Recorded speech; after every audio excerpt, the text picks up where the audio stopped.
কই যাস? ফাহাদের কাছে যাব একটু। ঠিক আছে যা, বিকেলের মধ্যে ফিরে আসিস।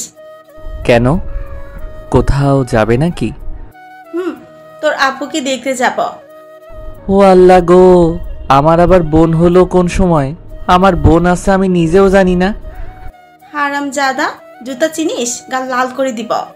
তোর আপু মানে তোর মামা তো বোনকে দেখতে যাওয়ার কথা বলতেছে, তোর মায়া আপুর কথা বলছে। ও, আগে বলবে তো, আমি কি না কি ভাবছি। তা তুমি মায়া আপুকে দেখতে এখন কানাডায় যাবে? তুই বেশি বুঝিস কেন? তোর মায়া আপু আজ কানাডা থেকে বাসায় আসতেছে পড়ালেখা শেষ করে, আর যাবে না, তাই দেখতে যাব তুই আর আমি। আচ্ছা, আমি কি কখনো মায়া আপুকে দেখছি? শুধু নামই শুনেছি। মায়া নামের একটা মেয়ে আমার মামার আছে, সে এখন কানাডায়। আবার তুই দেখছিস? তবে তোর মনে নেই অনেক বছর আগের কথা, ও ছোট থেকেই পড়ালেখার জন্য ওর মামার কাছেই গেছিল। ও আচ্ছা, তা তোমার ভাইয়ের মেয়ে দেখতে কেমন গো আম্মু? বলো, তোমার ভাইকে আমার সাথে বিয়ে দিবে নাকি? দাঁড়া হারামজাদা। আমাকে আর পাইকে দিলাম এক দৌড়ে বাড়ির বাইরে। তারপর বাইকটা নিয়ে বেরিয়ে পড়লাম ফাহাদের কাছে যাওয়ার জন্য। যেতে যেতে আপনাদের পরিচয় দিয়ে নেই, আমি ফারাবী ইসলাম অর্ণব। আমি বাবা মার একমাত্র সন্তান। আব্বু একটা বিজনেস আছে আর মা বাসায় থাকে। আর আমি এবার অনার্স প্রথম বর্ষে। বাবা কাজের জন্য বেশি সময় দেশের বাইরে থাকে। প্রায় আধা ঘন্টা বাইক চালিয়ে এক জায়গায় এলাম। ফাহাদ আমাকে এই জায়গায় আসতে বলেছে, কিন্তু কেন আমি নিজেও সেটা জানি না। তাই আমি ফাহাদকে ফোন দিলাম। প্রথমবার ধরল না, আবার দিলাম, ধরল না। এভাবে 3 বার দিলাম, ফোন ধরল না। মেজাজটা পুরো চেতে গেল আমার। আবার কল দিলাম, এইবার ফোন ধরল। কিরে, এতক্ষণ কই ছিলি? গার্লফ্রেন্ডের সাথে মিটিয়ে বিজি মনে হয়। এই তো মামা, ঠিক ধরছিস। ঠিক ধরছি মানে? তুই কই? এখানে কেন আসতে বললি? দোস্ত একটা কথা বলি, রাগ করিস না। আগে বল তুই কোথায়, তাড়াতাড়ি আয়। দেখ দোস্ত, রাগিস না, আগে পুরো কথাটা শোন। বল। আমি তোকে ডেকেছি আড্ডা দেওয়ার জন্য, আর তোর একটা গার্লফ্রেন্ডের ব্যবস্থা করতে। বাবা, কে তুই ভাই? তোরে তো আমি চিনতেই পারলাম না। আমায় গার্লফ্রেন্ড দিবি আর তুই? সত্যি বলছি, ওই দিক দিয়ে অনেক মেয়ে যায়, যেটা পছন্দ হয় তোকে পটিয়ে দিতাম। আমার গার্লফ্রেন্ড লাগবে না, তুই কই, তাড়াতাড়ি আয়। দোস্ত, আমি তোর কাছে যাওয়ার জন্য বের হয়েছিলাম। আসার সময় মিম ফোন দিয়ে বলল ওর সাথে নাকি ঘুরতে যাবে, আর আমিও না করতে পারলাম না। আমি এখন ওর সাথে ঘুরতে আইছি, এখন যেতে পারবো না, রাগ করিস না। আজ একটা গার্লফ্রেন্ড নাই বলে রাগ আমি কি করব? রাগের চেয়ে দুঃখটা অনেক গভীর। আজ একটা গার্লফ্রেন্ড নেই বলে সিঙ্গেলেরাই বোঝে সিঙ্গেল থাকার কষ্ট, যন্ত্রণা, হতাশা, দুঃখ, বেদনা। হতাশ হবে না দোস্ত, আমার মন বলতেছে তোর পিছন দিক থেকে কোনো মেয়ে আসতেছে, এই মেয়ে হবে তোর গার্লফ্রেন্ড। তোর ভবিষ্যৎবাণী তোর কাছে রাখ, কাট। আমি এখন একটু ঘুরে বাসায় যাব। দেখ না দোস্ত, পেছনে যদি মেয়ে না থাকে তাহলে নাই, আর যদি আসে আমাকে ট্রিট দিবি। রাখ তোর ট্রিট, শালা আমি মরি আমার জ্বালায়, আর তুই আইসিস ভবিষ্যৎবাণী করতে। দোস্ত একবার দেখ। কেন বিরক্ত করতেছিস? ঠিক আছে দেখছি। এক রাশ বিরক্তি নিয়ে পেছনে তাকালাম আমি। পেছনে তাকাতেই দেখলাম একটা মেয়ে আমার দিকে আসতেছে। দেখতে তো মাশাআল্লাহ পরীর মতো। প্রথম দেখাই ক্রাশ বাস সব একসাথে খেয়ে গেলাম। ফাহাদের কথা মানতে হবে। এদিকে ফাহাদ ফোনে হ্যালো হ্যালো করতেই আছে, আমার সেদিকে কোনো হুঁশ নেই। আমি শুধু ক্রাশকে দেখেই যাচ্ছি। কিছু না বলে ফোনটা কেটে দিলাম আমি মেয়েটার দিকে অপলক তাকিয়ে আছি। মেয়েটা কখন যে আমার সামনে চলে এলো জানতেই পারলাম না। মেয়েটা আমার সামনে এসে বলল, আমাকে একটু রাইড শেয়ার করবেন? মেয়েটির কথায় আমার হুঁশ ফিরে। কাছে থেকে মেয়েটাকে দেখতে আরও সুন্দর লাগছে। মনে হচ্ছে এক্ষুনি কাজী অফিসে নিয়ে যাই। তারপর আমি বললাম, কি বললেন? শুনতে পাইনি। আমাকে একটু রাইড শেয়ার করবেন? মেয়েটি হয়তো ভাবছে আমি রাইড শেয়ার করি, কারণ আমি একটা হেলমেট পরে আছি আর একটা এক্সট্রা আছে। ফাহাদের জন্য এনেছিলাম। যাই, মেয়েটা থাকে কোথায় আর পরিচিত হতে পারবো। আমার মনে তো লাড্ডু ফুটছে। তখন আমি বললাম, জি অবশ্যই। কোথায় যাবেন? চলুন, আমি রাস্তা দেখিয়ে দিচ্ছি। ঠিক আছে, চলুন। তারপর মেয়েটি বাইকে উঠল। আমি হেলমেটটা দিলাম, মেয়েটিও পরে নিল। তারপর আমি চালাতে লাগলাম। এক অসাধারণ মুহূর্ত আমার জন্য। জীবনের প্রথম আমার বাইকের পেছনে কোনো সুন্দরী রমণী। আমি বাইকটা আস্তে চালাতে লাগলাম, কারণ যত আস্তে যাব তত বেশি সময় ক্রাশের সাথে থাকতে পারবো। আর একটু ভদ্র সাজারও কিছু আছে না? যাই হোক, মেয়েটির সাথে কথা বলতে হবে। আমি কোনো কিছু বলতে যাব, তার আগেই মেয়েটি বলল, দাঁড়ান, আমি নামবো। কেন? এখানেই বাসা নাকি আপনার? না। তাহলে কেন নামবেন? এটা কি বাইক চালাচ্ছেন? এভাবে গেলে তো সারা জীবন লাগবে যেতে। এর চেয়ে হেঁটে মানুষ আগে যাবে। আমার বাইকের ফার্স্ট গিয়ার আর লাস্ট গিয়ার আছে, মাঝখানে সব তার কাটা। তাহলে শেষ গিয়ারই দিন। ঠিক আছে। তারপর আমি স্পিড দিয়ে গাড়ি চালাতে লাগলাম। মেয়েটি মনে হয় ভয় পেয়েছে, তাই আমাকে জড়িয়ে ধরল। আহা, কি এক ফিলিংস! আপনাদের বলে বোঝাতে পারবো না। পেছনে মেয়ে জড়িয়ে ধরে আছে। আহা! হঠাৎ করে সামনে একটা কুকুর চলে এলো, তাই আমি কষে ব্রেক মারলাম। সাথে সাথে হাওয়ায় ধপাস করে উঠতে লাগলাম। মনে হচ্ছে উপরে চলে যাব। চোখ খুলে দেখতে পেলাম মেয়েটির বেশি কিছু ক্ষতি হয়নি, উঠে দাঁড়াচ্ছে। এইটুকু দেখেই চোখ বুজে গেল, আর কিছু মনে নাই। যখন চোখ খুললাম, দেখলাম মেয়েটি আমার দিকে কেমন করে তাকিয়ে আছে। তার চোখগুলো পুরো মায়ায় ভরা। মনে হয় সারা জীবন তাকিয়ে থাকলেও মায়া কমবে না চোখের প্রতি। আশেপাশে তাকিয়ে দেখলাম হসপিটালে, হাতে পায়ে ব্যান্ডেজ। মেয়েটির দিকে তাকিয়ে দেখলাম কোনো ক্ষতি হয়নি, শুধু কপালে বাম সাইডে একটু ব্যান্ডেজ করা। দেখতে আরও অসম্ভব সুন্দর লাগছে। আমার জ্ঞান ফিরেছে, কোনো হুঁশ নেই মেয়েটির। আমার দিকে তাকিয়েই আছে, কিছুই বুঝলাম না। আমি মেয়েটির চোখের সামনে তুড়ি মারতেই মেয়েটির ধ্যান ভাঙল।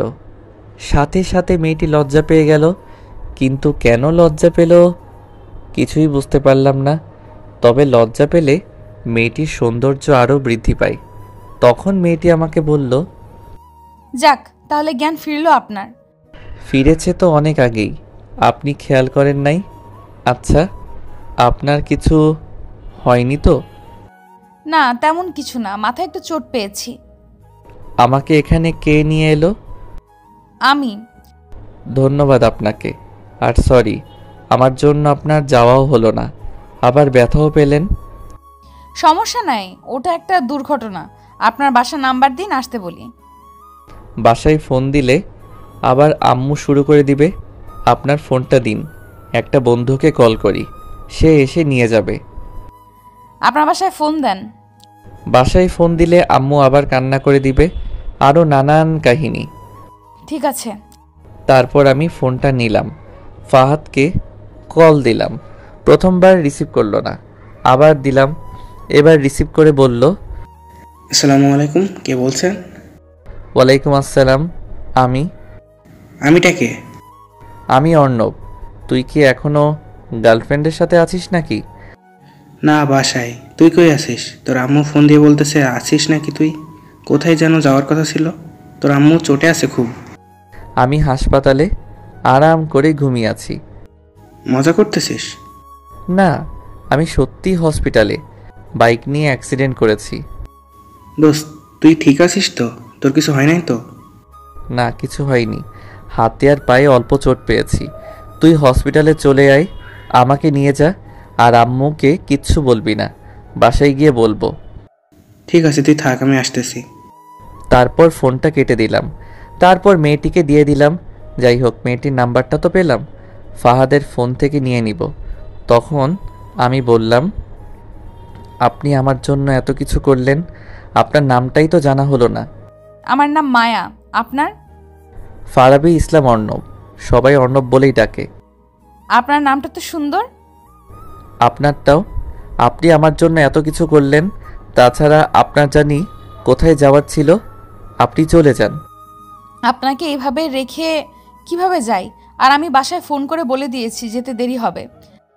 আরে সমস্যা নাই, আপনি যান, এক্ষুনি ফাহাদ এসে আমাকে নিয়ে যাবে। আরে না, আগে আসুক না হয়, তারপর আমি যাব। সমস্যা নাই, আপনি যান, বাসায় আপনার জন্য চিন্তা করছে হয়তো। মায়া যেতে চাইছিল না, আমি জোর করে পাঠিয়ে দিলাম। বাসায় গেলে না জানি কি করে আম্মু। একে তো অ্যাক্সিডেন্ট করছি, আবার মামাতো বোনকে দেখার জন্য যাইতে চাইছিল। একটু পর ফাহাদ এলো। একটা কথা বলতে ভুলেই গেছি, মায়া নামের মেয়েটি সব বিল নাকি দিয়ে দিছে। তারপর ফাহাদ আমাকে ধরে নিয়ে যেতে লাগলো। একটু একটু করে হাঁটতে পারতেছি। তারপর হসপিটালের বাইরে এসে একটা গাড়ি নিয়ে বাসার উদ্দেশ্যে রওনা হলাম ফাহাদ আর আমি। বাসায় এসে কলিং বেল চাপ দিতেই আম্মু দরজা খুলে দিল। প্রথম আমাকে দেখে রাগে মনে হয় খেয়ে ফেলবে, আবার আমার হাত পা ব্যান্ডেজ দেখে আম্মু বলল, কি রে, কি করে হলো এসব? তুই ঠিক আছিস তো বাবা? আমি ঠিক আছি, কিছুই হয়নি। তা তো দেখতেই পাচ্ছি, কি করে হলো এসব? বাইক নিয়ে দাঁড়িয়েছিলাম, কোথা থেকে যে একটা গাড়ি এসে ধাক্কা দিল বুঝতেই পারলাম না। গাড়িটার খেয়ে কাজ নেই, তোরে এসে ধাক্কা দিল। তোরে আমি ভালো করে চিনি, এখন ভেতরে আয়। তারপর ফাহাদ আমাকে ভিতরে নিয়ে গেল। সিঁড়ি বেয়ে উপরে উঠতে আরও আরেক ঝামেলা। একটু কষ্ট করে সিঁড়ি বেয়ে ফাহাদের সাহায্য নিয়ে উঠলাম। তারপর রুমে এসে ফাহাদ চলে গেল বিদায় নিয়ে। তখন আম্মু বলল, এবার বল কিভাবে কি হলো?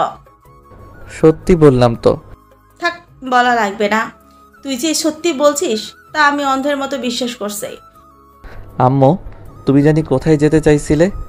তুই যদি আজকে অসুস্থ না হইতিস তাহলে তোকে আমি মেরে ঠ্যাং ভেঙে দিতাম। থাক, ভাঙা লাগবে না, তুমি এখন যাও, আমি ঘুমাবো, খুব ক্লান্ত লাগছে। ঠিক আছে, তুই বিশ্রাম নে। তারপর আম্মু চলে গেল, আমিও ক্লান্ত থাকায় ঘুমিয়ে পড়লাম। সন্ধ্যায় আম্মু ঘুম থেকে তুলে খাবার খাইয়ে দিয়ে চলে গেল। তারপর কিছুক্ষণ এফবিতে ঘোরাঘুরি করে আবার ঘুমিয়ে পড়লাম। পরের দিন সকালে ঘুম থেকে উঠে ফ্রেশ হয়ে একটু হাঁটাহাঁটি করলাম আস্তে আস্তে।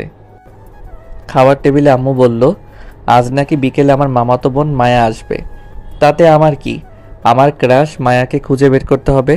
তারপর দুপুরে খাবার খেয়ে ঘুমিয়ে পড়লাম, কারণ আমার কোনো কাজ নাই।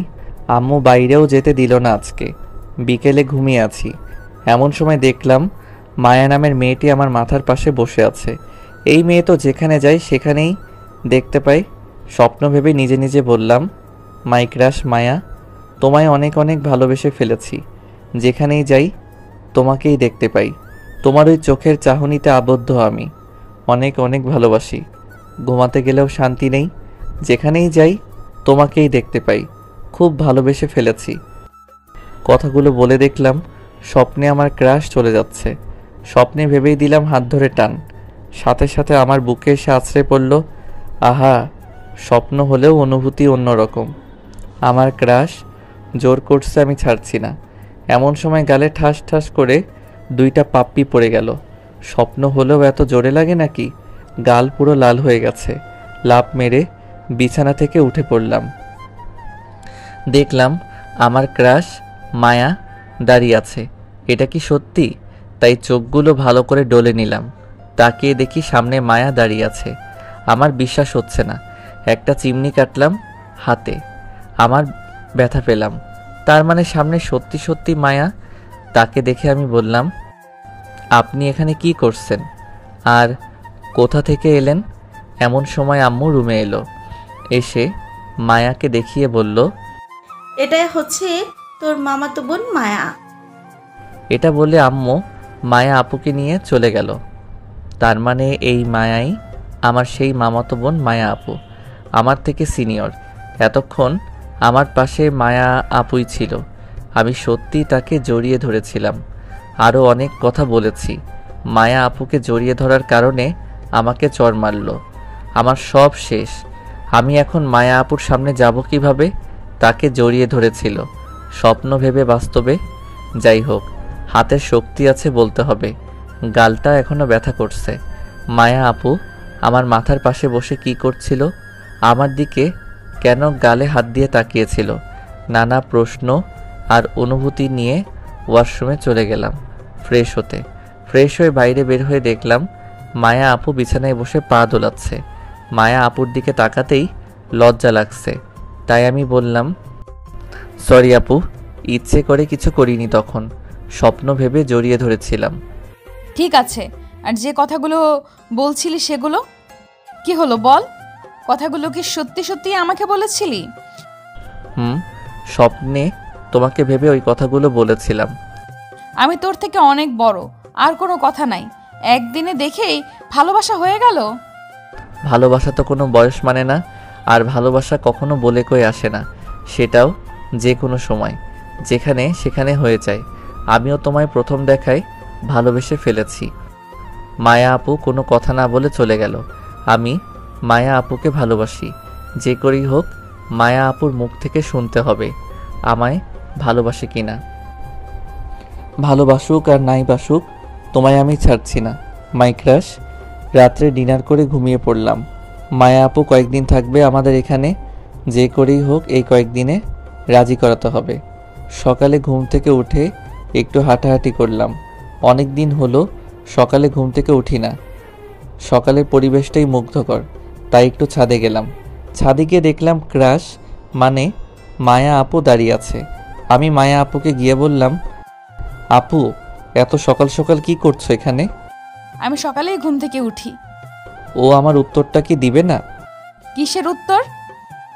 আমি যে তোমাকে ভালোবাসি। দেখ অর্ণব, তুই আমার থেকে ছোট, এটা সম্ভব না। আমি তোকে ভালোবাসতে পারবো না। তুমি চাইলেই সম্ভব, আর কেন আমাকে ভালোবাসতে পারবে না? এই কথা আর আমার সামনে বলবি না। এই বলে মায়া আপু চলে যাচ্ছিল। আমি পেছন থেকে হাতটা টেনে ধরলাম। ঠাস ঠাস করে দুইটা পড়ে গেল আমার গালে, তারপর চলে গেল। এই মেয়ে এত মারে কেন কথায় কথায়? গালটা লাল করে দিল। তারপর আমি কিছুক্ষণ ছাদে সময় কাটিয়ে চলে এলাম। তারপর নাস্তা করে বাইরে এলাম বন্ধুদের সাথে আড্ডা দিতে দিতে প্রায় বিকেল হয়ে গেল। তাই বাসার উদ্দেশ্যে রওনা হলাম। আসার সময় কয়েকটা গোলাপ ফুল আর আইসক্রিম নিলাম মায়া আপুর জন্য। বাসায় এসে মায়া আপুর রুমে গেলাম, দেখলাম নাই। তারপর ছাদে গেলাম, দেখলাম দোলনায় বসে আছে। আমি ফুলগুলো এগিয়ে দিয়ে বললাম, এই নাও প্রিয়, এগুলো তোমার জন্য। লাগবে না আমার। নাও না। জোর করে ধরিয়ে দিলাম। সাথে সাথে মায়া আপু সেগুলো ফেলে দিল। আমার মনটা একটু খারাপ হয়ে গেল। তারপর আমি বললাম, কি হলো, এত কষ্ট করে আনলাম, ফেলে দিলে কেন? দরকার নেই আমার। এমন কেন করো? একটু ভালোভাবে তো কথা বলতে পারো। ভালোবাসি আমি তোমাকে, কেন বোঝো না?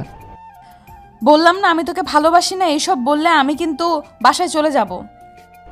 তোমায় কোথাও যেতে দিচ্ছি না। এই মনের ঘরে তোমাকে বন্দি করে রেখে দিব। তুই কিন্তু বেশি বাড়াবাড়ি করছিস। থাপ্পড় দিয়ে গাল লাল করে দিব।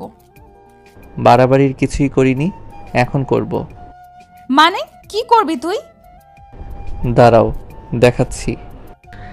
এই বলে আস্তে আস্তে মায়া আপুর দিকে এগোতে লাগলাম। আর মায়া আপু দোলনা থেকে উঠতে যাবে এমন সময় মাথার পেছনে পাশে চুল ধরে চার ঠোঁট এক করে দিলাম। মায়া আপু ছাড়ানোর চেষ্টা করছে, আর আমি ছাড়ছি না।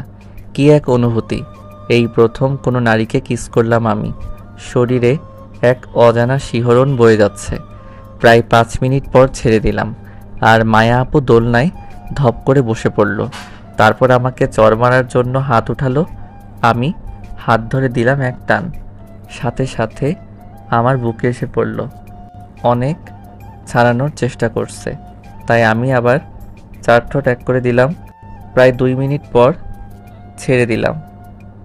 ছেড়ে দিয়ে বললাম, তোমায় আমি অনেক ভালোবাসি প্রিয়, তোমাকেও আমাকে ভালোবাসতে হবে, তোমায় আমি ছাড়ছি না।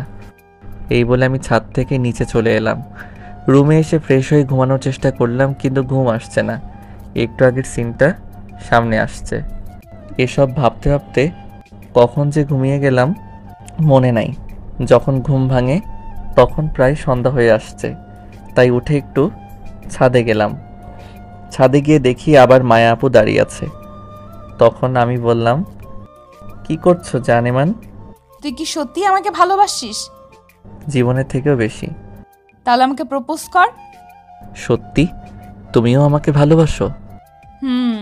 এখন প্রপোজ কর। তোমাকে অনেক অনেক ভালোবাসি। I love you. এভাবে হবে না, ভালো করে ফুল দিয়ে কর। তারপর আমি নিচে এলাম। আমার মনে মনে তো লাড্ডু ফুটছে, মায়া আপু আমাকে ভালোবাসবে, তাও আবার এত তাড়াতাড়ি। আমি বাগানে এসে একটা ফুল নিয়ে চলে গেলাম। মায়া আপুর কাছে গিয়ে ফুলটা এগিয়ে দিয়ে হাঁটু গেড়ে বসে বললাম, জীবনে কাউকে ভালোবাসিনি, তুমি আমার প্রথম ভালোবাসা, তুমি আমার প্রথম অনুভূতি। অন্য প্রেমিকদের মতো আমি ঠিকঠাক মতো আমি প্রপোজ জানি না, তবে আমি তোমাকে চাই। আমার এলোমেলো জীবনে প্রথম প্রণয় তুমি মায়া, আমার জীবনের সুখ তারা তুমি মায়া, আমার জীবনের বাঁচা মরার জন্য পয়েন্ট তুমি মায়া। অবশেষে একটা কথাই বলতে চাই, ভালোবাসি, বড্ড ভালোবাসি তোমায়, অনেক অনেক ভালোবাসি। I love you. মায়া আপু ফুলটা নিল। আমি দাঁড়িয়ে তাকে শক্ত করে জড়িয়ে ধরলাম। মায়া আপু আমাকে জড়িয়ে ধরল। তারপর কিছু সময় ছাদে কাটিয়ে চলে এলাম আমি। রাত্রে ডিনারের সময় পায়ে সুরসুরি দিতে লাগলাম আমি মায়া আপুর। মায়া আপু আমার দিকে রাগী দৃষ্টিতে তাকিয়ে আছে, তবু আমি সুরসুরি দিতে লাগলাম। এবার দিল জোরে একটা পাড়া, সাথে সাথে চিৎকার করে উঠলাম। আমার চিৎকার দেখে আম্মু বলল, কি হলো, চিৎকার দিলি কেন? কিছু না, টেবিলের ভেতর দিয়ে মনে হয় বিড়াল গেল, পায়ে লাগলো তো তাই ভয় পেয়ে চিৎকার দিলাম। যত সব, বিড়াল দেখে কেউ এভাবে চিৎকার দেয়? আমি দেই? তোর প্যাচাল বাদ দিয়ে খা এখন। মায়া আপুর দিকে তাকিয়ে দেখি মুচকি মুচকি হাসছে, মনে হচ্ছে দেই একটা। তারপর খাওয়া দাওয়া করে রুমে চলে এলাম। রাত্রে মায়া আপুকে কল দিলাম। নাম্বারটা আম্মুর ফোন থেকে নিয়েছি। ফোন রিসিভ করে মায়া আপু বলল, হ্যালো, কে? তোমার হবু বর। কানের নিচে এমন দিব না, তোর পাগলামি বের হয়ে যাবে। রাখ। রাগ করো কেন? আমি অর্ণব। ও, তুমি আগে বলবে তো, বলো কি বলবে। একটু ছাদে এসো না। না, এখন এত রাতে আমি যেতে পারবো না। আসো না প্লিজ, একটু থেকে চলে যেও। না, আমি এখন যেতে পারবো না। তুমি তো আমাকে ভালোই বাসো না, আমার কথা কেন শুনবে? যাও, তোমাকে আসতে হবে না। আমার বাবুটা রাগ করে। ঠিক আছে, যাচ্ছি। তারপর মায়া আপু ফোনটা কেটে দিল। আমি কথা বলতে বলতে ছাদে চলে এসেছি। 2-3 মিনিট পর মায়া আপু এলো। এসে আমাকে বলল, কি হলো, এত রাতে ছাদে আসতে বললে কেন? তুমি আর আমি চাঁদ দেখবো তাই। দোলনায় বসো তো। তারপর মায়া আপু দোলনায় বসলো। আমি তার কাঁধে মাথাটা দিলাম, দিয়ে বললাম, জানো, প্রথম যেদিন তোমায় দেখেছিলাম বুকের ভিতর কেমন জানি অনুভব হয়। তোমায় আমি এই কয়েকদিন অনেক ভালোবেসে ফেলেছি। তুমি আমার সিনিয়র, তবুও ভালোবাসা তো কোনো বয়স মানে না। তোমাকে অনেক অনেক ভালোবেসে ফেলেছি। তারপর কিছু সময় কাটিয়ে চলে এলাম আমরা। রুমে এসে দিলাম এক ঘুম। এভাবেই কেটে গেল কয়েকদিন। আমি মায়া আপুকে খুব ভালোবাসি, আর মায়া আপুও আমাকে খুব ভালোবাসে। আজকে মায়া আপু চলে যাবে, ভাবতেই খুব খারাপ লাগছে। তাকে ছাড়া আমার এক মুহূর্ত ভালো লাগবে না। তাই আমিও যাব মায়া আপুর সাথে তাদের বাসায়, কয়েকদিন থেকে আসব। আম্মুর থেকে পারমিশন নিয়ে নিয়েছি আগেই। 1 সপ্তাহ থাকবো মায়া আপুর সাথে। তারপর সকালের খাওয়া করে রুমে এলাম রেডি হতে। পরনে আমার ব্ল্যাক শার্ট, ব্ল্যাক জিন্স, শার্টের হাতা কোনোই পর্যন্ত ফোল্ড করা, চুলগুলো সুন্দর করে সাজানো, হাতে ব্র্যান্ডেড কালো ঘড়ি পরে তৈরি হলাম আমি। তারপরে বাইরে বের হয়ে ড্রয়িং রুমে আসলাম। মায়া আপু এখনও তৈরি হচ্ছে। জানি না মেয়েদের এত সময় লাগে কেন আটা ময়দা মাখতে। তারপর অপেক্ষা করতে লাগলাম। প্রায় আধা ঘন্টা হলো বসে আছি। অবস্থা আমার খারাপ বসে থাকতে থাকতে। অবশেষে যুদ্ধ জয় করে বেরিয়ে এলো মায়া আপু। তাকে দেখে 54,692 ভোল্টের ক্রাশ খেলাম। এই মেয়েটা ক্রাশ খাইয়ে খাইয়ে মেরে ফেলবে নাকি? পরনে তার নীল শাড়ি, হাতে বিভিন্ন কালারের চুড়ি, চোখে কাজল, ঠোঁটে হালকা লিপস্টিক, সব মিলিয়ে একটা নীল পরি। দেখেই আবারও ঠাস করে ক্রাশ খেয়ে গেলাম। আমি মায়া আপুয়ের দিকে এক দৃষ্টিতে তাকিয়ে আছি। মায়া আপুয়ের দিকে তাকিয়ে আছি। এমন সময় কারো তুড়ির আওয়াজে ধ্যান ভাঙে আমার। সামনে তাকিয়ে দেখি মায়া আপু। যা বাবা, মায়া আপু কখন সামনে এলো বুঝতেই পেলাম না। তখন মায়া আপু বলল, কিরে এভাবে চেয়ে আছিস কেন? তোমাকে আজকে পরীর মতো লাগছে জান পাখি। আর হবু বরকে কেউ তুই বলে? মায়া আপু কিছু বলল না, কি যেন ভেবে আমার দিকে তাকিয়ে আম্মুর কাছে বিদায় নিতে চলে গেল। তারপর আম্মুর থেকে বিদায় নিয়ে দুইজনে বাড়ির বাইরে আসলাম। তারপর মায়া আপু বলল, কিরে কিভাবে যাবি? কেন বাইকে? সেদিনের মতো আবার ফেলায় দিবি না তো? সেদিন তো ওটা অ্যাক্সিডেন্ট মাত্র। আমি কি বাইক চালাতে জানি না নাকি যে তোমায় ফেলাই দিব? ঠিক আছে চল। তারপর মায়া আপু বাইকে বসলো, আমি বাইক চালাতে লাগলাম। আজ এক অন্য অনুভূতি। সেদিন ছিল অপরিচিতা, আর আজ সম্পর্কটা এক অন্যরকম রূপ। আহা, এক অন্যরকম অনুভূতি। প্রায় আধা ঘন্টা চালানোর পর একটা শপিং মলের সামনে এলাম। সেখানে এসে বাইক থামিয়ে দিলাম। তা দেখে মায়া আপু বলল, কিরে এখানে থামলি কেন? একটা জিনিস নেওয়ার আছে, তোমার যদি কিছু প্রয়োজন হয় নিতে পারো। আমার কিছু নেওয়ার নেই। তোর কি নেওয়ার আছে তাড়াতাড়ি নিয়ে আয়। ঠিক আছে, তুমি 5 মিনিট থাকো, আমি আসছি। তারপর আমি শপিং মলে প্রবেশ করলাম। মায়া আপুকে আনিনি, কারণ তার জন্যই একটা ব্রেসলাইট নিব। কারণ 1 সপ্তাহ থাকার পরে আমাকে চলে আসতে হবে। এটা আমার স্মৃতি থেকে যাবে তার কাছে। তারপরে একটু খোঁজাখুঁজি করে একটা সুন্দর ব্রেসলাইট পেলাম। এটা মায়া আপুর হাতে অনেক মানাবে। তারপর সেটা নিয়ে চলে এলাম। তারপর আবার রওনা দিলাম তাকে নিয়ে। প্রায় আরও আধা ঘন্টা চালানোর পর আমরা এসে পৌঁছালাম। আমি গাড়ি থেকে নেমে মায়া আপু বাসার ভিতরে যাচ্ছি। তখন আমি বললাম, আপু দাঁড়াও, কেন? তোমার হাতটা একটু দাও তো। কেন?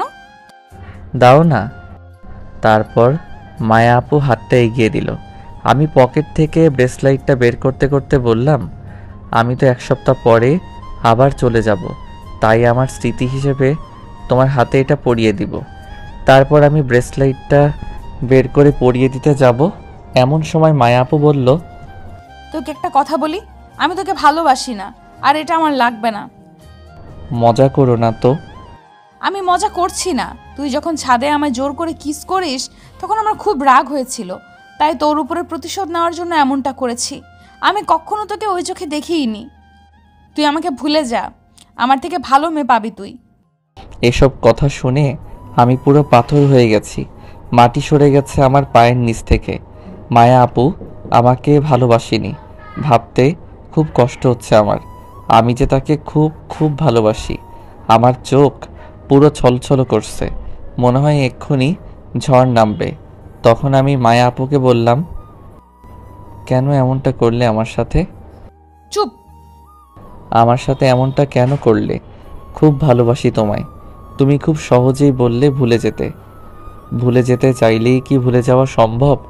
তোমাকে আমি জীবনে ওটা চাইতেও বেশি ভালোবাসি। তোমাকে কিভাবে ভুলবো আমি?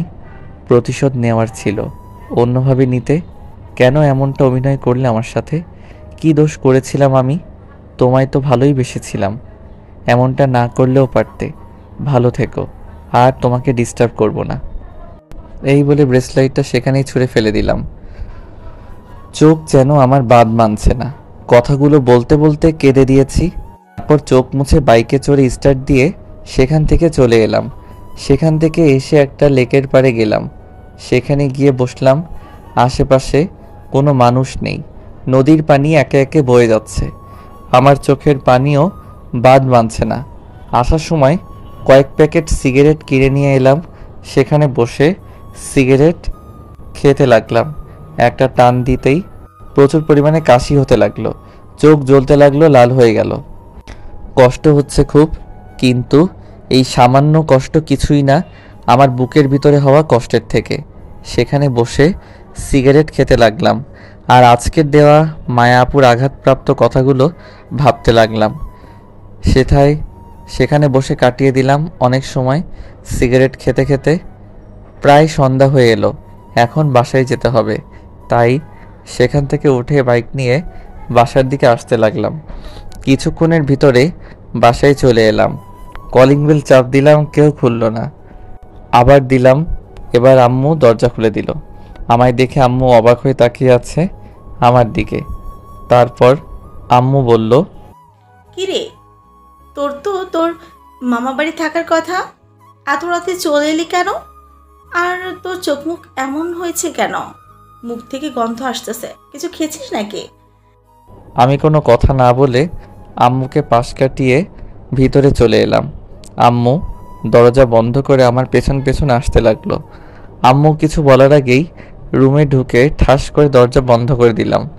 বাহির থেকে আম্মু দরজা খোলার জন্য বলতেছে। আমি তা কানে না নিয়ে বিছানায় শুয়ে শুয়ে কাঁদতে লাগলাম। বুকের ভিতরটা কষ্টে শেষ হয়ে যাচ্ছে আমার।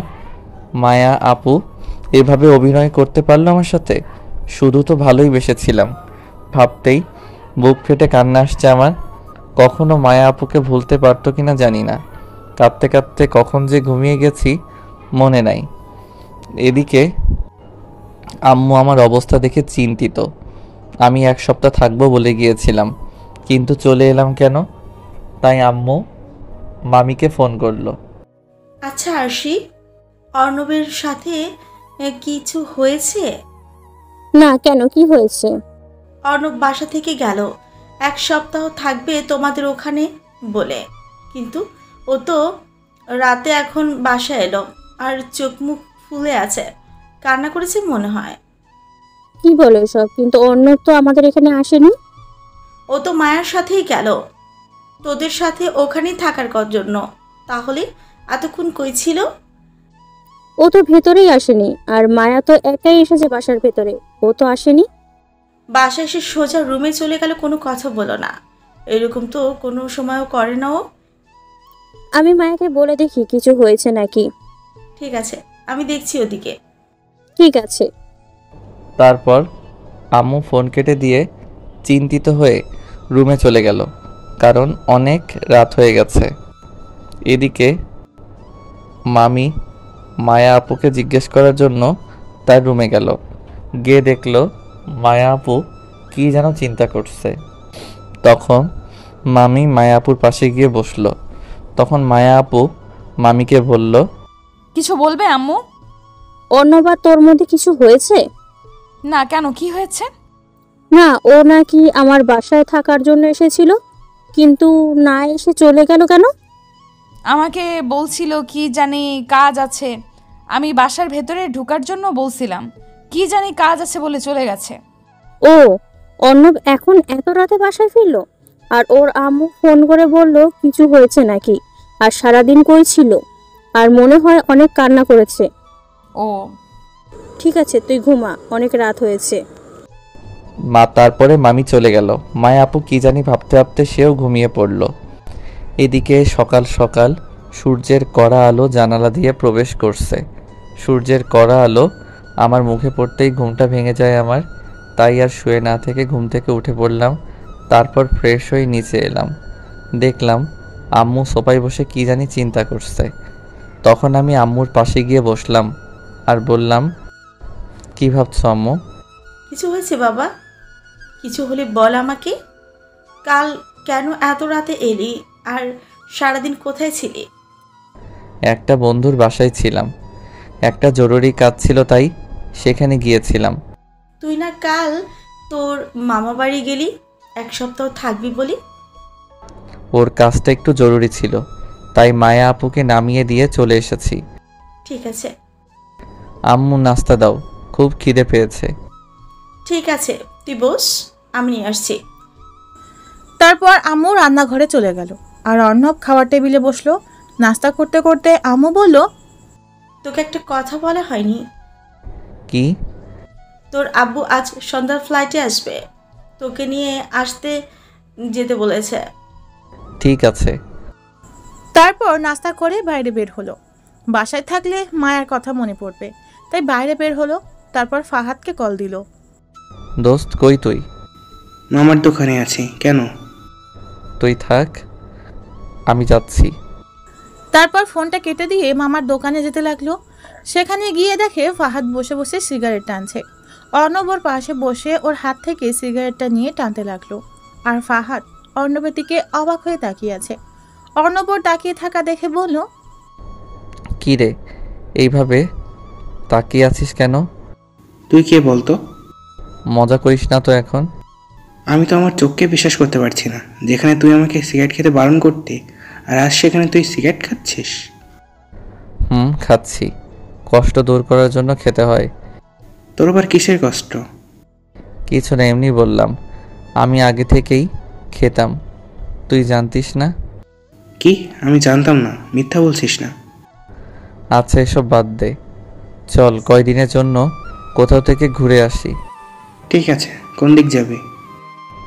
2-3 দিন পর। ঠিক আছে। তারপর ফাহাদের সাথে আড্ডা দিল। আড্ডা দিতে দিতে দুপুর হয়ে গেল। তারপর ফাহাদের থেকে বিদায় নিয়ে চলে আসলো বাসায়। গোসল করে খাবার খেয়ে দিল এক ঘুম। বিকেলে ঘুম থেকে উঠে ছাদে গেল।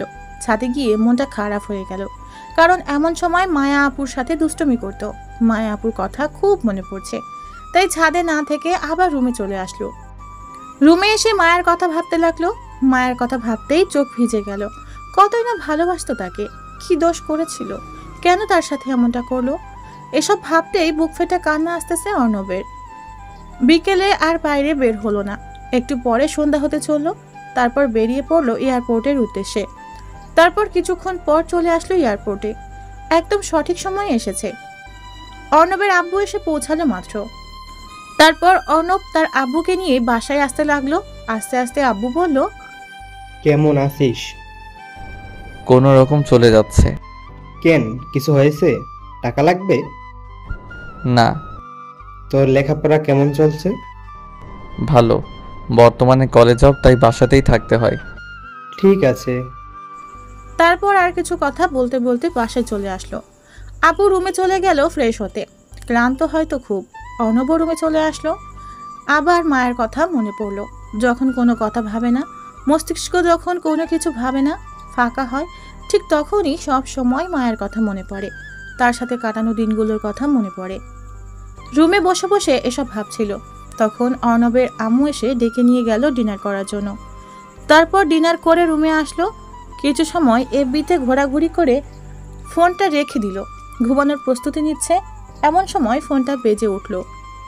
তাকিয়ে দেখে আননোন নাম্বার, তাই প্রথমবার কেটে দিল, কিন্তু আবার ফোন করলো। এবার রিসিভ করে সালাম দিল, কিন্তু ফোনের ওপাশ থেকে কিছুই বলল না। হ্যালো হ্যালো করলো, কিন্তু কিছুই বলল না। তাই বিরক্ত হয়ে ফোনটা কেটে দিল। আবার ফোন দিল। এবার রিসিভ করে কিছু বলতে যাবে, তার আগেই ফোনের ওপাশ থেকে কারো কান্নার আওয়াজ আসছে। কেউ ফুপিয়ে ফুপিয়ে কাঁদছে। তাই অর্ণব বলল, কি হলো, কথা বলুন। কে আপনি? এভাবে বিরক্ত করতেছেন কেন? কি হলো, কথা বলবেন না কেটে দিব? মায়া নামটা শুনেই বুকটা কেমন করে উঠল। আমাকে এত কষ্ট দিয়েও স্বাদ মেটেনি, তাই আমি বললাম, আপনি কেন ফোন দিয়েছেন আমায়? আপনি কে বলছিস কেন? তুই না আমাকে ভালোবাসিস? ভালোবাসি? হাসালেন মিসেস মায়া। আমি যাকে ভালোবাসতাম সে আমার কাছে মরে গেছে। এমনটা বলো না প্লিজ। আমি তোমায় খুব ভালোবেসে ফেলেছি। আমি তোমার শূন্যতা আমাকে বুঝিয়ে দিয়েছে আমি তোমাকে কত ভালোবেসে ফেলেছি। তোমার সাথে সেই সময় কাটানো দুষ্টুমিটাকে ভালোবেসে ফেলেছি আমি। প্লিজ, খুব ভালোবাসি তোমায়।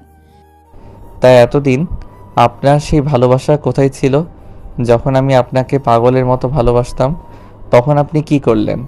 আমার সাথে ভালোবাসার অভিনয় করলেন। বাহ বাহ, বলতেই হবে আপনি একজন বড় মাপের অভিনেতা। প্লিজ এভাবে বলো না, বিশ্বাস করো খুব ভালোবাসি তোমায়। ভালোবাসার কথা আপনার মুখে মানায় না। এত কষ্ট দিয়েও কি মন ভরেনি?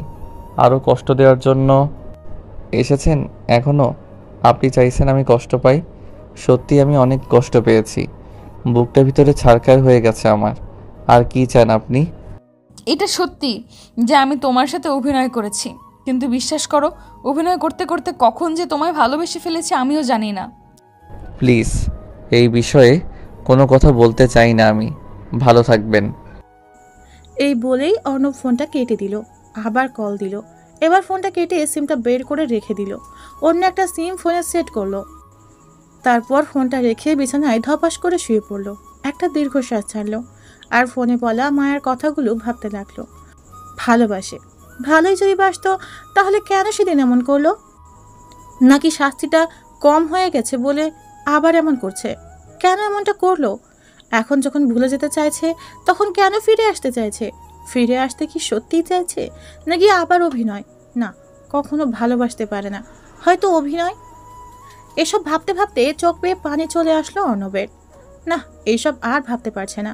মাথা পুরো হ্যাং হয়ে যাচ্ছে। না, এসব আর নিতে পারছে না। তাই এসব ঝেড়ে ফেলে ঘুমাতে চেষ্টা করলো। না, কিছুতেই ঘুম আসতেছে না। বারবার মায়ের বলা ফোনের কথাগুলো কানে ভাসছে। এসব ভাবতে ভাবতে কখন যে ঘুমিয়ে গেছে মনে নাই। সকালে ঘুম থেকে উঠলো, একটু হাঁটাহাঁটি করলো। অনেকদিন হলো সকালে ওঠা হয় না। মনটা ফ্রেশ হয়ে গেল। কিছুক্ষণ হাঁটাহাঁটি করে বাসায় চলে আসলো। বাসায় এসে নাস্তা করে বেরিয়ে পড়লো, কারণ বাসায় অবসর সময় থাকলে মায়ের কথা মনে পড়বে। তাই বাসা থেকে বাইরে আসলো। তারপর ফাহাদকে ডেকে নিল ফোন করে। তারপর ফাহাদ আসলো, ওর সাথে আটা দিতে লাগলো। আটা দিতে দিতে ফাহাদ বলল, আচ্ছা দোস্ত, একটা কথা বল। কি? সেদিন যখন তোকে পেছনে তাকাতে বললাম তুই তাকাইলি, তারপর তোকে ফোনে কতবার হ্যালো হ্যালো করলাম, কিছু না বলে কেটে দিলি কেন? কোনো গার্লফ্রেন্ড পেয়েছিস নাকি সত্যি সত্যি? চুপ। কি হলো বল, নাকি ট্রিট দেওয়ার ভয়ে লুকিয়ে যাচ্ছিস? শুনবি? বল। তারপর অর্ণব ফাহাদকে সব বলল একে একে। সেদিন মায়াকে দেখা থেকে শুরু করে আজ সন্ধ্যায় ফোনের কথা থেকে শুরু করে মাঝখানে যা কিছু ঘটেছে সব কিছু বলে একটা জোরে নিঃশ্বাস নিল। আর কিছু বলল না। আর কিছু বলে হয়তো চোখ ধেয়ে আসতো, তাই আর কিছু বলল না। সব কিছু বলে মন খারাপ করে ফাহাদের পাশে বসে রইল। তখন ফাহাদ বলল, মন খারাপ করিস না, সব ঠিক হয়ে যাবে। খুব ভালোবাসতাম রে। আচ্ছা, কাল রাতে তো ফোন করে বলেছে যে তোকে ভালোবাসে, আর ও কান্না করছে। মনে হয় এবার তোকে সত্যি সত্যি ভালোবাসে। মনে হয় শাস্তি কম হয়ে গেছে, তাই আবার এসব অভিনয় করতেছে। আমার তো মনে হয় না। তোর কথা শুনে বুঝতে পারছি এবার তোকে সত্যি সত্যিই ভালোবাসে। ছাড় এসব। ভালোবাসার হলে অভিনয় করতো না। আর যাই হোক, আমায় ভালোবাসতে পারে না। ফাহাদের সাথে কথা বলছিল এমন সময় ফোনটা বেজে উঠল। তাকিয়ে দেখে আম্মু। ফোনটা রিসিভ করে বলল, আম্মু বলো। তুই কোথায়? বাসায় আয়। কেন, কিছু হয়েছে নাকি? না, কিছু হয়নি, তুই বাসায়। ঠিক আছে, যাচ্ছি। তারপর ফাহাদের থেকে বিদায় নিয়ে বাসায় আসতে লাগলো। বাসায় এসে কলিং বেল চাপ দিতেই দরজা খুলে গেল। মনে হয় ওর জন্যই অপেক্ষা করতেছিল। দরজার দিকে তাকিয়ে যা দেখলো তা কোনো দিনও আশা করেনি অর্ণব। দরজার দিকে তাকিয়ে দেখে মায়া। মায়া কোনো কিছু বলবে তার আগেই কিছু বলার সুযোগ না দিয়ে অর্ণব পাশ কাটিয়ে ভিতরে চলে গেল। অর্ণব দেখলো মায়া ড্রয়িং রুমে তার আম্মুর সাথে বসে আছে। তাই আম্মুকে বলল, আম্মু কেন আসতে বললে আমায়? মায়া আসছে, তাই তোকে ডাকলাম। ওর বোরিং লাগবে, তাই তোর সাথে সময় কাটাতেই তোকে ডাকলাম। অর্ণব কিছু না বলে রুমে চলে গেল। পেছনে পেছনে মায়া রুমে গেল। তাকে দেখে রাগ অভিমান সব হচ্ছে অর্ণবের, কিন্তু কিছু করতে পারছে না। তাই বিরক্ত হয়ে বলল, কিছু কি বলবেন আপু? কি বললি? কানে কি শুনতে পান না নাকি? বললাম আপনার কিছু বলার থাকলে বলেন আপু, না হলে আমি এখন ঘুমাবো। কি বললি? আমি তোর আপু হই? আপু হয়তো কি, আপনি আমার মামাতো আদরের সিনিয়র বোন। তো আপু হয়তো কি বলবো? এভাবে কথা বলছিস কেন? তো কিভাবে কথা বলবো? ভালোবেসেও তো কথা বলতে পারিস। আমি এর চেয়ে বেশি ভালো করে কথা বলতে পারি না। আর ভালোবাসার কথা বলছেন, সেটা কবেই উঠে গেছে আমার জীবন থেকে। আমি আবার ঠিক করে দিব আমার ভালোবাসা দিয়ে। আপনার ভালোবাসা? হাসালেন তো মিসেস মায়া, আপনি তো অভিনয় সেরা। সত্যি অসাধারণ আপনার অভিনয়, আপনাকে তো পুরস্কার দেওয়া উচিত। এইভাবে বলো না, আমার খুব কষ্ট হয়। আপনার তো কষ্ট হওয়ার কথা না, আপনার তো আনন্দ হওয়ার কথা। হাজার হোক, প্রতিশোধ নিতে পেরেছেন, তা আবার কি মনে করে আসলেন? প্রতিশোধ কি কম হয়ে গেছে নাকি? প্লিজ এইভাবে বলো না, বিশ্বাস করো আমি তোমাকে অনেক ভালোবাসি। তুমি এমনভাবে বলো না, খুব কষ্ট হয় আমার। তা এতদিন এই আপনার ভালোবাসা কোথায় ছিল? তখন কি ঘুমিয়েছিল নাকি? এখন জেগে উঠেছে ভালোভাবে শাস্তি দেওয়ার জন্য? বিশ্বাস করো, তোমার সেই দুষ্টুমি আর ভালোবাসার অভিনয় করতে করতে ভালোবেসে ফেলেছি, আমি নিজেও জানি না, খুব ভালোবেসে ফেলেছি। আর একটা সুযোগ দাও আমাকে। আমি আর দ্বিতীয়বার কোনো বেঈমানকে সুযোগ দিতে পারবো না। আপনার প্রতি যতটা ভালোবেসেছিলাম আমি, আজ ঠিক ততটাই ঘৃণা করি আমি আপনাকে। সব ঘৃণা দূর করে দিব আমার ভালোবাসা দিয়ে। খুব ভালোবাসি তোমায়। এসব কথা আর আমি শুনতে চাই না, রুম থেকে বেরিয়ে যান বলছি। আমার কথাটা তো। বেরিয়ে যান বলছি, কখনো আমার রুমে যেন না দেখি। মায়া কিছু না বলে রুম থেকে চলে গেল। কি বলবে, হয়তো বা আর কিছুই বলার ছিল না। তারপর অর্ণব ধপাস করে বিছানায় পড়ে গেল। কেন ওর সাথে সবসময় এমনটা হয়? অভিনয় তো করলো, তাহলে আবার কেন ফিরে আসলো? আবার কি চায়? নাকি সত্যিই ভালোবাসে? এরকম হাজারো চিন্তা মাথায় নিয়ে ঘুমিয়ে পড়লো। সন্ধ্যায় ঘুম ভাঙলো আম্মুটাকে। তারপর ফ্রেশ হয়ে ডিনার করতে আসলো। আব্বু, আম্মু আর মায়া বসে আছে। অর্ণব গিয়ে তাদের সাথে যোগ দিল। মায়া অর্ণবের সামনে চেয়ারে বসে আছে, অর্ণবের দিকে কেমন করে তাকিয়ে আছে। খাবার খেতে খেতে পায়ে সুরসুরি অনুভব করলো, মনে হচ্ছে কেউ পা দিয়ে পা সুরসুরি দিচ্ছে। মায়ের দিকে তাকিয়ে দেখলো তার দিকে তাকিয়ে মুচকি মুচকি হাসছে। অর্ণবের আর বোঝার বাকি রইল না কিছু। কোনো রকমে খাওয়া শেষ করে রুমে চলে আসলে পুরো সময় পায়ে সুরসুরি দিয়েছে, কিন্তু কিছুই বলতে পারলো না। রুমে এসে শুয়ে পড়লো। প্রতিদিন রুমের দরজা খুলে দিয়ে ঘুমায়, আজও তার ব্যতিক্রম না। রুমের দরজা লক না করেই শুয়ে পড়লো। ঘুম আসতেছে না, বারবার মায়ের কথাগুলো মনে পড়ছে। একটা সুযোগ দাও, খুব ভালোবাসি তোমায়। এসব হাজারো কথা কানের কাছে এসে মিছিল শুরু করেছে। এসব ভাবতে ভাবতে কখন যে ঘুমিয়ে গেছে মনে নাই। সকাল সকাল কিছু ভারী অনুভব করলো বুকে, তাই ঘুমটা ভেঙে গেল। তাকিয়ে দেখে একটা মেয়ে শুয়ে আছে তার উপর। তার চুলগুলো সারা মুখে ছড়িয়ে আছে। এক অদ্ভুত ঘ্রাণ, নেশা চড়ানো মাতাল হওয়ার মতো ঘ্রাণ। মনে হচ্ছে সেই ঘ্রাণে মাতাল হয়ে যাবে। মেয়েটির চুলগুলো সরালো মুখ থেকে। তারপর চুলগুলো তার মুখ থেকে সরাতেই প্রচণ্ড রাগ হতে লাগলো। মায়া শুয়ে আছে ওর উপর। ধাক্কা দিয়ে সরিয়ে দিল। ধাক্কা দেওয়াতে মায়া ঘুম থেকে উঠে গেল। অর্ণব প্রচণ্ড রাগ নিয়ে তাকিয়ে আছে। মায়া কিছু না বলে লজ্জা পেয়ে চলে গেল। মাথায় কিছুই আসতেছে না। যাকে এত দূরে সরানোর চেষ্টা করছে সেও দূরে সরিয়ে দিয়েছে। তাহলে আজ কেন এমন করছে? অর্ণবও ঘুম থেকে উঠে পড়ায় আর ঘুমালো না। ফ্রেশ হতে ওয়াশরুমে চলে গেল। আয়নার দিকে তাকাতেই আউ চমকে উঠল নিজের দিকে তাকিয়ে। এটাকে সারা মুখে লিপস্টিকের বন্যা বয়ে গেছে। এবার অনেক রাগ হলো, নিজের চুল নিজেই ছিঁড়তে হচ্ছে। রুমের দরজা খুলে রেখে ঘুমানোটাই ভুল হয়েছে। তারপর ফ্রেশ হয়ে ছাদে গেল। ছাদে গিয়ে দেখে মায়া ছাদের এক সাইডে উদাস হয়ে আকাশের দিকে তাকিয়ে আছে। তাই অর্ণব সেখান থেকে চলে আসতে যাবে, এমন সময় পিছন থেকে মায়া বলল, আমি তোর কাছে এতটাই ঘৃণার হয়ে গেছি যে আমি এখানে আছি বলে থাকা যাবে না। মায়ার কথায় অর্ণব কেমন যেন একটা ফিল অনুভব করলো, তাই সেখান থেকে গেল না, ছাদের একপাশে গিয়ে দাঁড়িয়ে রইল। এমন সময় পিছন থেকে মায়া জড়িয়ে ধরলো। অর্ণব এক ছটকায় সরিয়ে দিল। কোনো কথা না বলে সেখান থেকে চলে আসতে যাবে, এমন সময় মায়া পিছন থেকে অর্ণবের হাত টেনে ধরে বলল, প্লিজ অর্ণব, আমাকে বোঝার চেষ্টা করো। সত্যিই আমি তোকে অনেক ভালোবাসি।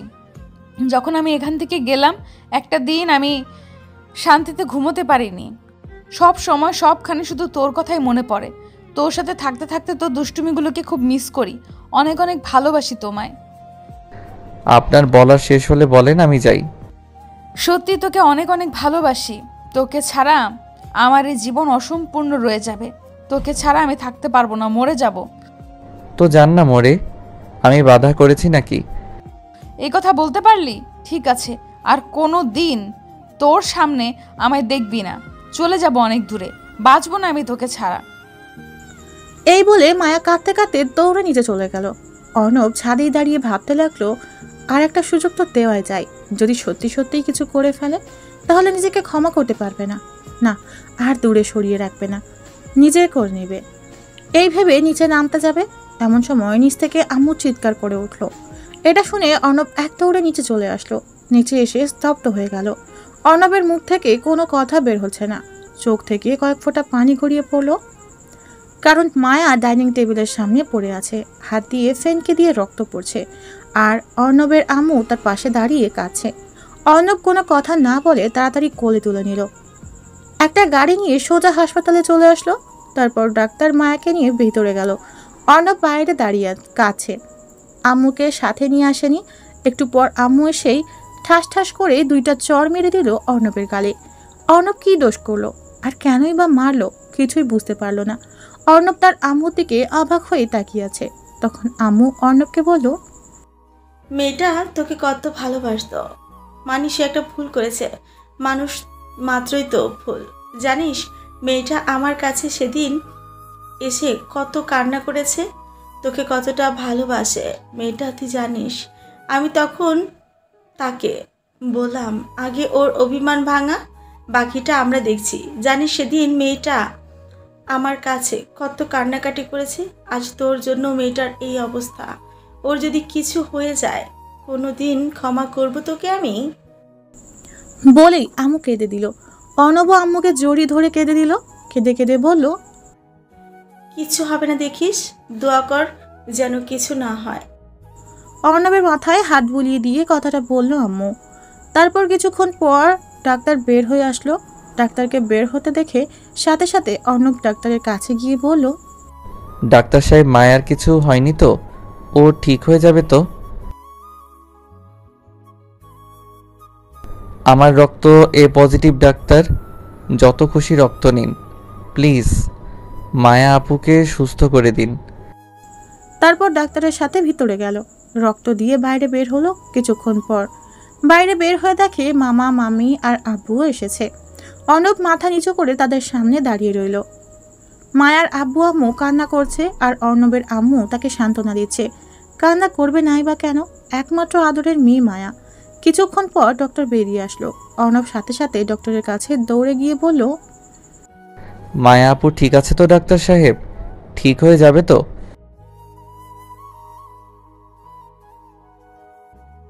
অর্ণব ডক্টরের কথা শুনে একটা দীর্ঘশ্বাস ফেলল। প্রাণ ফিরে এলো এতক্ষণে। তারপর কিছুক্ষণ পর মায়াকে বেডে শিফট করা হলো। সবাই গেল দেখতে, অর্ণব গেল না। কিছুক্ষণ পর সবাই বেরিয়ে আসলো। তারপর অর্ণব ভিতরে গেল। মায়া অর্ণবের দিকে তাকিয়ে আছে, চোখ থেকে পানি পড়ছে তার। কাছে গিয়েই ঠাস ঠাস করে দুইটা চড় মেরে দিল অর্ণব। মায়া তার দিকে অবাক হয়ে তাকিয়ে আছে, চোখ থেকে অঝোর ধারায় বৃষ্টি নামছে। এই অবস্থায় মায়াকে দেখতে কলিজা ছিঁড়ে যাচ্ছে অর্ণবের। সাথে সাথে অর্ণব মায়াকে বুকে জড়িয়ে নিল। মায়া অর্ণবের বুকেই কাঁদতে কাঁদতে বলল, মারতেই তো পারিস, হার তো কিছু পারিস না, আর তো কিছু বুঝিস না। মারবো না, তুমি কি বাচ্চা নাকি? আমি রাগের মাথায় ওসব বলেছি, তাই বলে তুমি, তোমার যদি কিছু হয়ে যেত কি নিয়ে বাঁচতাম আমি? তুই তো এটাই চেয়েছিলি, তাই এমন করেছি। আবার মার খাবে বলে দিলাম। আমি তো এসব এমনি এমনি অভিমান করে বলেছিলাম, তাই বলে তুমি এসব করবে? তখন অনেক কষ্ট হয়েছিল আমার, তাই এমন করেছি। তোমার কষ্টটাই দেখলে, আমারটা দেখলে না। সেই সময় কত কষ্ট হয়েছিল আমার। আজ যদি তোমার কিছু হয়ে যেত তাহলে কি নিয়ে বাঁচতাম আমি? অনেক অনেক বেশি ভালোবাসি তোমায়। ভালোবাসতে হবে না তোকে, যা। এই বলে মায়া অভিমান করে অর্ণবকে দূরে সরিয়ে দিল। অর্ণবও মায়ের দিকে মুখ নিয়ে যেতে যেতে বলল, আমি তো আমার ভালোবাসা আদায় করে নিব। মানে? আর তুই এই দিকে মুখ নিয়ে? আর কিছু বলতে দিল না, চার ঠোঁট এক করে দিল। প্রথমে মায়া ছাড়ানোর চেষ্টা করলেও ছাড়ালো না, রেসপন্স দিতে লাগলো। পাক্কা 5 মিনিট পর ছেড়ে দিল। তখন মায়া লজ্জা পেয়ে অর্ণবের বুকে মুখ লুকালো। হাসপাতালে কিছুক্ষণ থাকার পর মায়াকে বাসায় নিয়ে আসলো। খুব ক্লান্ত থাকায় মায়া বাসায় এসে ঘুমিয়ে পড়ল।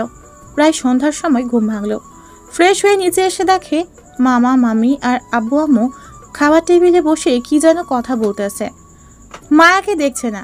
নিচে নামার পর আম্মু বলল মায়াকে ডেকে নিয়ে আসতে। তাই আবার উপরে গেল মায়ার রুমের সামনে। রুমের সামনে এসে দেখে মায়া চুল আঁচড়াচ্ছে ড্রেসিং টেবিলের সামনে। পিছন থেকে গিয়ে জড়িয়ে ধরল। এভাবে হুট করে জড়িয়ে ধরাতে চমকে গেলেও পরক্ষণেই অর্ণবকে দেখে একটা শ্বাস ফেলল। তখন মায়া বলল, করছিস কি? ছাড় বলছি, কেউ এসে যাবে। আসুক, তাতে কি? আমি তো আমার হবু বউকে ধরেছি, আর তো অন্য কাউকে ধরিনি। অন্য কাউকে ধরার ইচ্ছে আছে নাকি? অন্য কাউকে কেন ধরবো? তোমার মতো কিউট পরীর মতো একটা হবু বউ থাকতে। থাক, আর পাম দিতে হবে না, চল নিচে চল। আগে একটা ইয়ে দাও, তারপর। কি? কেন তুমি বুঝো না? ইয়ে দাও তো একটা। আমি এখন দিতে পারবো না। না দিলে নিচে যাব না। না গেলে নাই, আমার কি? তুই থাক, আমি গেলাম। এই বলে সত্যি সত্যি মায়া চলে গেল। কি মেয়ে রে বাবা, সত্যি চলে গেল। অর্ণব আর উপরে না থেকে নিচে নামলো।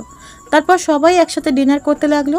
ডিনার করতে করতে আপু বলল, অর্ণব, আমরা চাচ্ছি তোর আর মায়ার বিয়েটা দিতে। তুই কি বলিস? এখন না, একটু পরে। পড়ালেখাটা আগে শেষ করি। এমন সময় দেখলো মায়া অর্ণবের দিকে রাগী দৃষ্টিতে তাকিয়ে আছে। মনে হচ্ছে লবণ মরিচ ছাড়াই খেয়ে ফেলবে। চোখ দিয়ে ইশারা দিয়ে হ্যাঁ বলতে বলছে। তখন আব্বু বলল, লেখাপড়ার সাথে বিয়ের কি সম্পর্ক?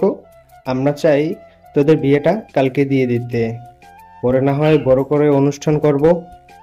ঠিক আছে, তোমরা যা ভালো মনে করো। তারপর সবাই মিলে ডিনার করে রুমে চলে আসলো।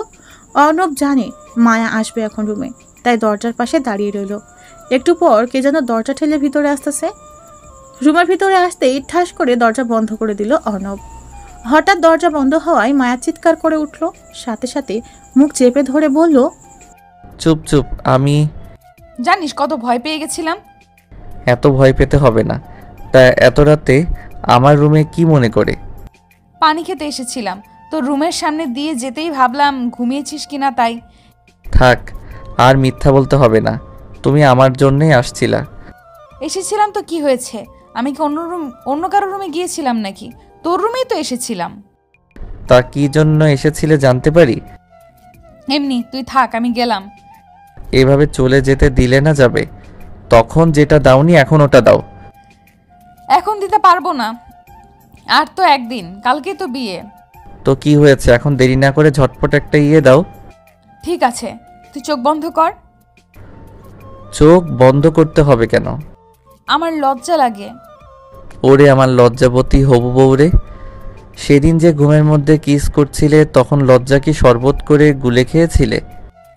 এই কথা বলে অর্ণব তার চোখ বন্ধ করলো। প্রায় 2 মিনিট হলো কিছু সারা শব্দ পেল না। পালিয়ে গেল না তো আবার? চোখ খুলে দেখে সত্যিই পালিয়ে গেছে।